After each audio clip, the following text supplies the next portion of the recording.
a Monsignor Antioco Pisescu, vescovo di Lanusei. Come dicevo in premessa, il responsabile della conferenza episcopale sarda è la lingua sarda nella liturgia. Il tema è la lingua sarda nelle tradizioni e nella vita delle comunità ecclesiali.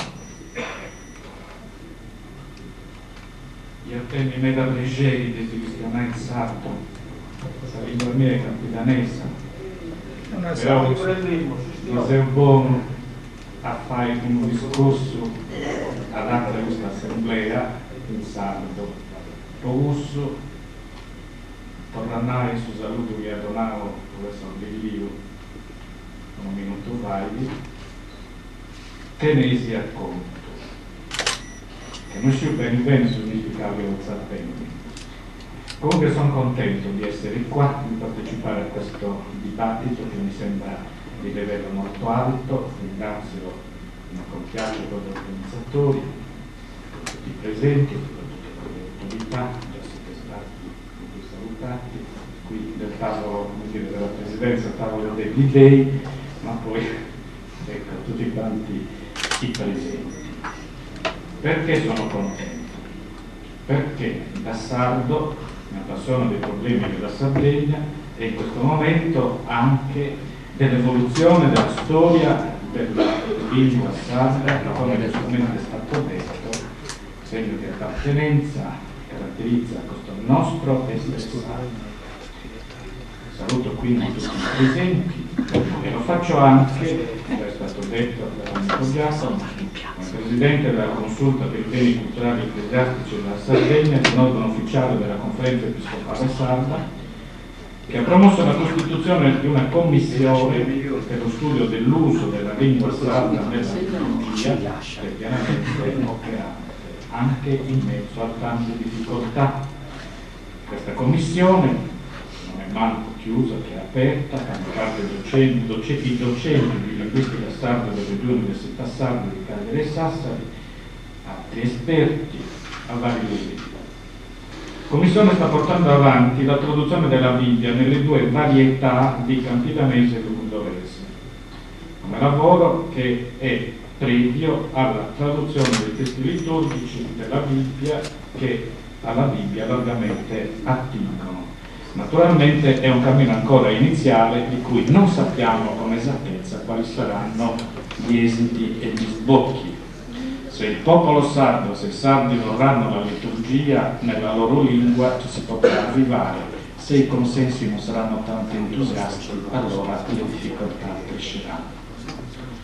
L'iniziativa della Chiesa si inserisce in un vasto movimento che vede crescere l'interesse per la cultura della Sardegna, ma in piena armonia e continuità con l'atteggiamento della Chiesa in tutta la sua storia.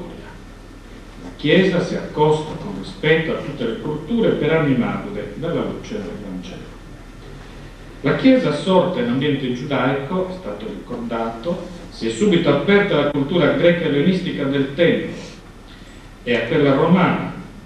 I libri del Nuovo Testamento furono scritti in lingua greca, detta koine, parlata da tutti o da tanti, compresa un po' da tutti i popoli, ma arrivando appena più tardi in un ambiente latino, quando il greco era meno compreso, subito adottò la lingua latina e fu San Girolamo a curare la traduzione della Bibbia dall'ebraico e dal greco in latino, riprendendo, perché non fu il primo a tentare questa traduzione, quei tentativi di prima, le traduzioni della Vetus Latina, ma già erano diffuse altre traduzioni in lingue locali, tra cui posso ricordare il siriaco, il copto e altri.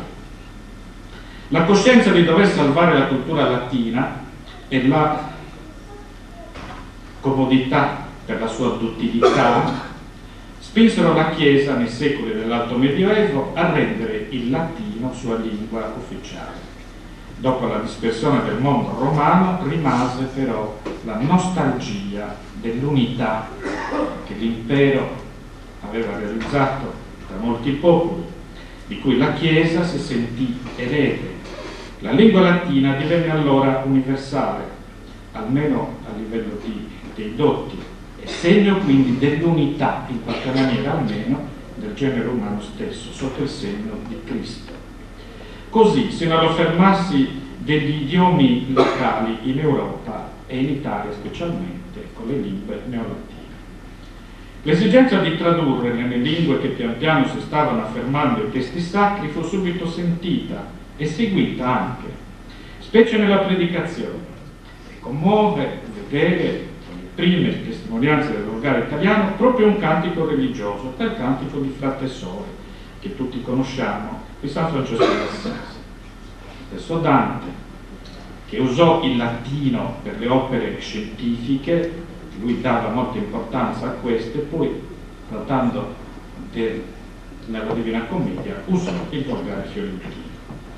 L'esigenza dell'unità della Chiesa, sparsa in tutto il mondo, nel segno della lingua, fu riaffermata dal Concilio di Trento, anche in opposizione con la tendenza dei protestanti a usare le lingue locali. Si ebbe così una doppia linea culturale, per l'aulica, colta, alta, che si esprimeva nella liturgia, che usava il latino, e quella invece più popolare che usava l'italiano o le altre parlanti. La Chiesa si preoccupava della purezza della fede contro le eresie, in quei secoli in cui la purezza della fede era messa in discussione, e quindi ecco che voleva la precisione delle formule di fede, le espressioni ufficiali che voleva in latino. Riuscì nell'intento, anche se oggi, col senno di poi, potremmo anche dire che si precluse altre conquiste e non riuscì a trovare il giusto modo sempre di accogliere i nuovi popoli che si aprivano alla evangelizzazione, ma naturalmente si tratta del senno di poi.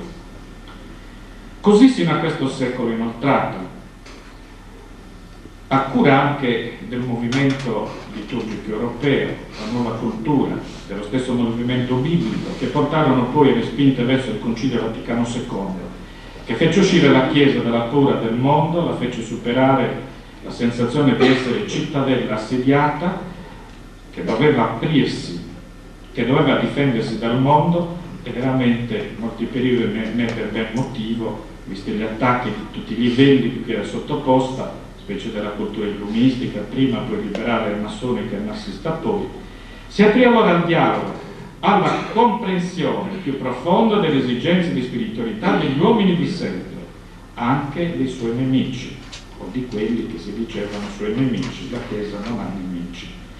Il dialogo con le culture del mondo le fece vedere nelle lingue moderne i mezzi di comunicazione di massa, strumenti di servire l'uomo e per elevarlo a Dio. Concilio Vaticano II, nella Dei Verbum, al numero 23, afferma: è necessario che i fedeli abbiano largo accesso alla Sacre Scritture. Per questo motivo la Chiesa fece sua fin dall'inizio l'antichissima traduzione greca del Vecchio Testamento detto dei 70, e ha sempre in onore le altre versioni orientali e le versioni latine, particolarmente quella che è detta Vulgata. Poiché però la parola di Dio deve essere a disposizione di tutti in ogni tempo, la Chiesa cura con materna sollecitudine che si facciano traduzioni appropriate e nelle varie lingue, a preferenza dai testi originali. Dopo il Concilio Vaticano II, chiarissimo questo insegnamento, anche in altri documenti del Magistero Alto della Chiesa. Citerò l'Evangelio Nunziante di Paolo VI e la Catechesi Tradende di Giovanni Paolo II. In questi documenti viene sottolineato la necessità che il Vangelo incontri e fermenti tutte le culture dell'umanità, diventando anche fonte di sviluppo dei popoli, realizzando così l'unità dell'unico popolo di Dio, ma nel rispetto e nella valorizzazione della diversità. Questo tante volte non viene colto a sufficienza. La Chiesa oggi parla di dialogo tra Vangelo e culture, tutte le culture. Il Vangelo ritiene di avere la forza intrinseca per arricchirle tutte e per rigenerarle continuamente. Ma non sarebbe dialogo vero, altrimenti Altrimenti l'evangelizzazione deve accogliere tutto quello che è la ricchezza di tradizioni, di lingue e di sapere nelle varie culture con cui viene a contatto, in modo che nulla si perde di ciò che è valido, proprio perché è dialogo. Nelle singole culture, infatti, la parola, maiuscola quindi, la parola di Dio, è diventata viva nella storia dei popoli che hanno accolto il cristianesimo. È stata assimilata, comunicata, trasmessa di generazione in generazione, accolta, tradotta in categorie culturali e vestita del genio, il genio dei popoli, della sua storia, corroborata dalla dignità della sua tradizione, anche tradizione popolare. Non bisogna allora aver paura di coltivare la propria originalità, è stato detto questo molto opportunamente. Bisogna invece rifugire dalla omologazione, dall'uniformità, dal conformismo.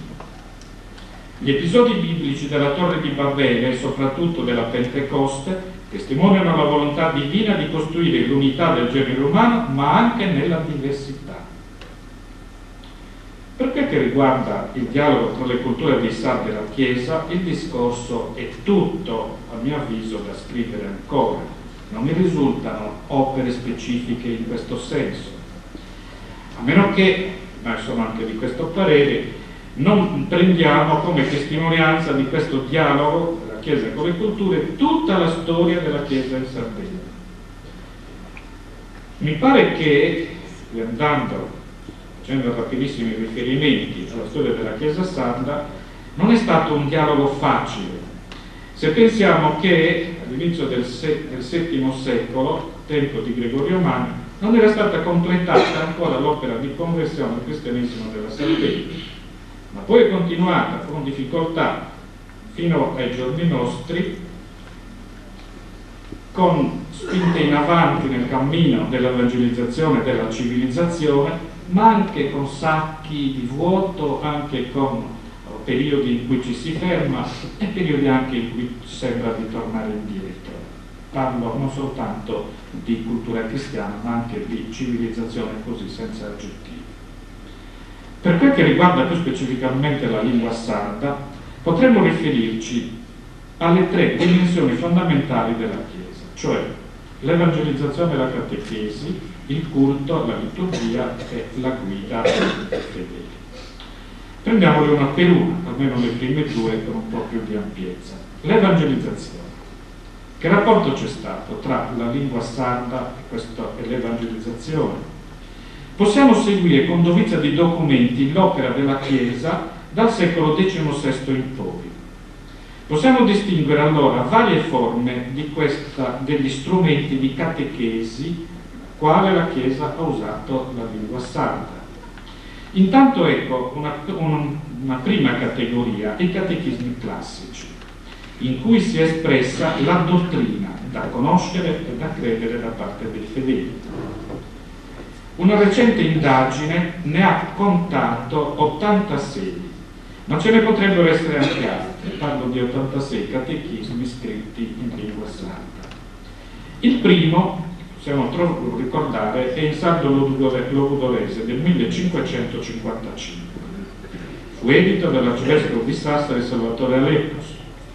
Tra quelle che seguirono, e non posso che fare dei riferimenti rapidissimi, un altro è del 1567, ancora in logudorese, edito ad Alghero, e del 1587 il catechismo campidanese di edito a Cagliari, dal titolo Dottrina cristiana a sta lingua sardisca. Tra gli ultimi, ma gli altri sono in questo intervallo di secoli, possiamo ricordare quello del 1913, ma è già il catechismo di Pio X, bilingue, italiano e logudorese, edito a Bosa nel 1914. Il campidanese invece, edito a Cagliari, dal titolo Primus Elementus de sa dottrina cristiana. A Oristano ne fu stampato uno nel 1922. Ultimo, almeno che sono informato io, nel 1986 il comune di Sassari ha ristampato il catechismo sassarese dell'arcivescovo Alessandro Domenico a fare sì. Un'altra forma di trasmissione dell'evangelizzazione attraverso lo strumento catechistico sono commenti alla dottrina. Ricordiamo quelli di Monsignor della Cabra di Cagliari, 1651, dell'Alaron di Oristano, del Carignena di Cagliari, 1715, e di altri. Però, pur essendo di cultura sarda, questi sono scritti in spagnolo, perché erano delle opere un po' alte per i dotti. Un'altra forma di trasmissione della dottrina, che veniva chiamata così, è il catechismo in poesia. È nota la tendenza dei sardi per la poesia. La Chiesa usò tradurre in formule poetiche il suo messaggio, in forme facili, facilmente apprendibili a memoria, anche dagli analfabeti, facendo un'opera culturale, oltre che religiosa, di grande rilievo, stimolando talenti poetici e invitando, arricchendo i fedeli di idee e nozioni che andavano molto al di là del semplice contenuto catechistico. Possiamo ricordare alcuni nomi che sono notissimi, che voi certamente. Melchiorre Dore, poeta, sacerdote, che scrisse Sa Gerusalemme vittoriosa, con un'ottima esposizione dei comandamenti e delle virtù teologali. Melchiorre Murelli, invece, era di Macomè, laico, povero e analfabeta, pure scrisse sua poesia. Bainzu Cossiga, che stampò nel 1863, Sa Dottrinetta il sonettus con alcunas cantonettas sacras. Mi piace ricordare anche l'opera, sono alcuni tra i tanti, di Giuseppe Maria Pilo, vescovo di Ales, col suo compendio della dottrina cristiana in versi del 1778. È un filone che adesso studi recenti stanno approfondendo. Altra, catechesi liturgica, che ebbe valenti cultori, e non si trattava della traduzione dei libri liturgici che restavano rigorosamente in latino, ma della loro spiegazione per i fedeli. Tra queste opere, notissima, la ricordiamo, i 2 volumi del sacerdote Antoni Manca, Esposizione popolare della Santa Missa in dialetto sardo, editi a Sassari nel 1895-96 e ristampati recentemente dalla Regione Sarda nel 1994 a cura e merito dell'assessore Giovanni Dettori. Importante poi, evidente in questo settore, fu il ruolo delle omelie, dei panegirici fatti anche dai parroci di campagna, ma anche da sacerdoti di alta cultura, fatti in sardo, e la predicazione straordinaria come trivi, noveni, missioni, eccetera.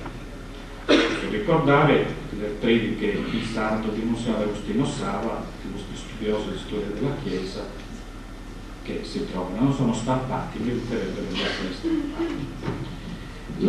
L'altro settore, il culto e la pietà popolare.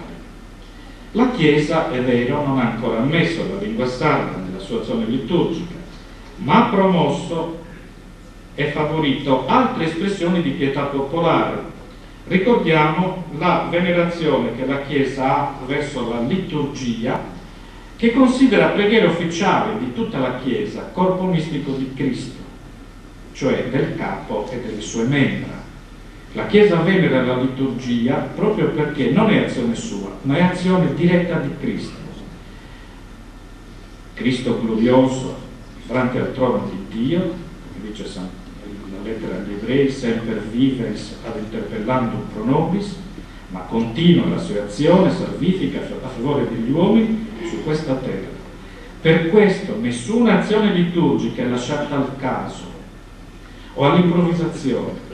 Per la Chiesa è troppo importante tutto quello che riguarda la liturgia, perché è azione diretta e immediata di Cristo, anche attraverso il ministero dei sacerdoti. Allora ecco la cura della Chiesa per le formule dei sacramenti, soprattutto l'Eucaristia, ecco la Messa e i sacramentali, la liturgia delle ore, i breviari, l'anno liturgico e le sue feste, specialmente la Pasqua, siamo vicini. Ma al di là di questo c'è il vasto spazio della preghiera extraliturgica nella quale il sentimento, la fede, il gusto anche che si esprime. Tra queste espressioni possiamo ricordare le feste dei santi, le processioni non liturgiche, il rosario, la Via Crucis, le paraliturgie, i pellegrinaggi, eccetera, dove anche la lingua sarda ha avuto un importante ruolo. Ogni paese ha il suo modo di cantare il rosario, che esprime la personalità, io ritengo, più profonda di quella comunità stessa. Sarebbe un discorso da approfondire.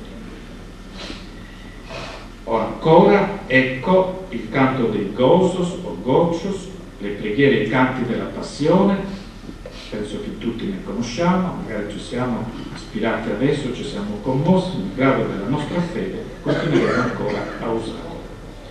Il primo esempio scritto di canto sardo risalirebbe al 1400, almeno tra quelli conosciuti, e sarebbe le Laudes de sa Santa Rughe.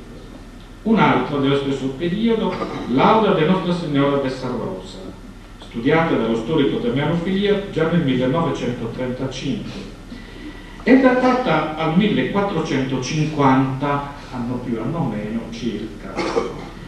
Dello stesso periodo è il primo poemetto sacro, Sa vita e sa morte e passione de Santo Gavino Proto e Januario, dell'arcivescovo di Sassari Antonio Cano, scritto nel 1448 e pubblicato qualche decennio dopo.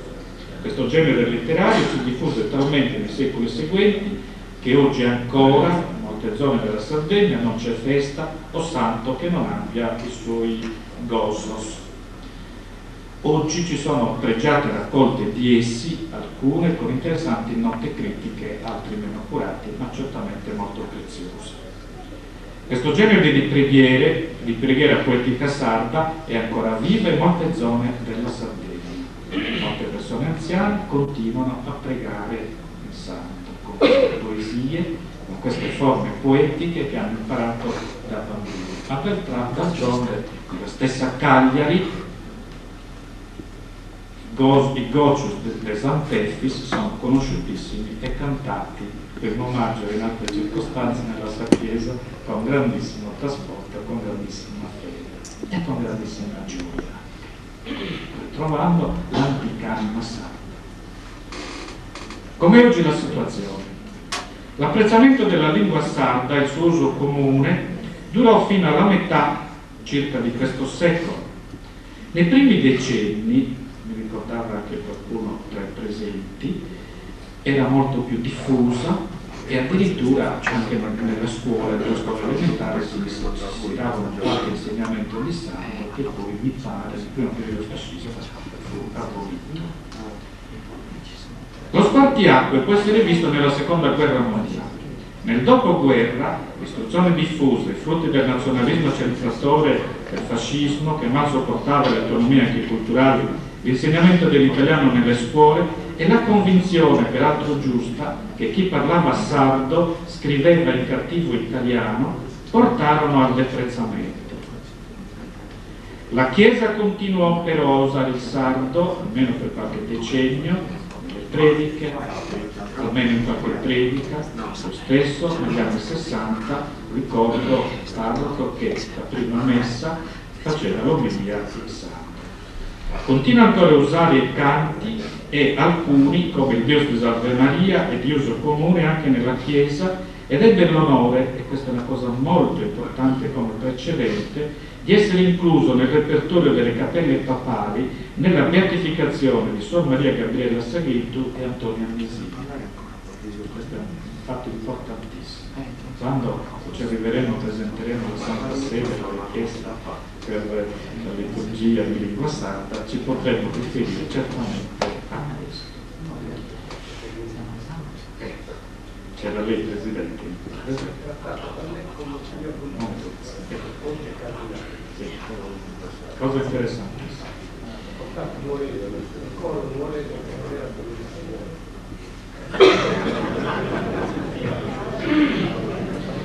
La Chiesa oggi considera la lingua sarda, e mi avvio a concludere, sotto l'aspetto culturale e sotto l'aspetto differente. Stranamente, per la Chiesa oggi l'aspetto di fede nei riguardi della lingua sarda è meno importante. Perché i sardi sono tutti bilingui. E non è ben chiaro, ma il discorso bisogna portarlo avanti, se i sardi di oggi preghino meglio in sardo che in italiano. Detto questo, però, la Chiesa, come ha fatto tante volte nella sua storia, promuove queste operazioni di grandissima valenza culturale, come quella di salvare e di promuovere questo tesoro, è stato chiamato, sono pienamente d'accordo, di tradizione e di cultura, di cui noi potremo essere l'ultima generazione per usufruire. Se non facciamo noi questo lavoro per trasmetterlo agli altri, cessa, proprio perché, come è stato ricordato, le giovani generazioni di oggi non amano il sardo, non lo conoscono e tante volte lo disprezzano. Ma io credo che qui sia il segreto. Bisognerà che la nostra generazione o di cultori della lingua sarda, contento di essere qui, che riusciamo a fare proprio quest'opera. Nessun complesso di inferiorità del sardo nei confronti di altri popoli, e parlo di popolo sardo, nessun complesso da parte dei sardi nei confronti della loro lingua, ma bisogna che le bellezze e le curiosità della nostra lingua i sardi la conosciamo, perché non la conosciamo. Allora che in questo momento dell'evoluzione della lingua e della cultura sarda, mi pare che ci sia un compito importantissimo, quello di approfondire anche a livello accademico, a livello teorico, i contenuti specifici di questa nostra cultura e della lingua,